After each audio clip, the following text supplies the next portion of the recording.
የዛሬው መጽሐፍ የቪክቶር ኢ ፍራንክል ማንስ ሰርች ፎር ሚኒንግ የሰው ልጅ ትርጉሙን ፍለጋ ነው። ይህ ዝም ብሎ መጽሐፍ አይደለም፣ የአመለካከት ለውጥ ነው። ፍራንክል በናዚ የጨለማ እስር ቤቶች ወይም ኮንሰንትሬሽን ካምፕ ውስጥ ተርፎ የወጣ የስነ አእምሮ ሐኪም ነበር። በዚህ መጽሐፍ ውስጥ ያየውን፣ የተሰማውን እና ከሁሉም በላይ ደግሞ በከባድ ስቃይ ውስጥ ስለ ሰው ልጅ ተፈጥሮ የተረዳውን ያካፍለናል። ከመጽሐፍ ውስጥ ካሉት እጅግ በጣም ጠንካራ ሀሳቦች አንዱ ይህ ነው።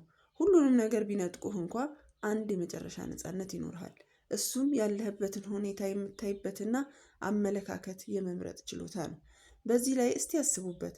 ፍራንክል አንድ አስደንጋጭ ነገር አስተዋለ። ከእስር ቤቱ በህይወት የተረፉት ሁልጊዜ በአካል ጠንካራ የነበሩት ሳይሆኑ ለምን እንደሚኖሩ የሚያውቁት፣ ዓላማ ያላቸውና ትርጉም ያገኙት ነበሩ። እዚህ ጋር ነው እንግዲህ ዋና ሀሳብ የሚመጣው። እሱም ሎጎቴራፒ ይለዋል። ይህም ማለት በህይወት ውስጥ ዋናው አንቀሳቃሽ ኃይል ደስታ፣ ገንዘብ ወይም ስኬት ሳይሆን ትርጉም ነው ማለት ነው።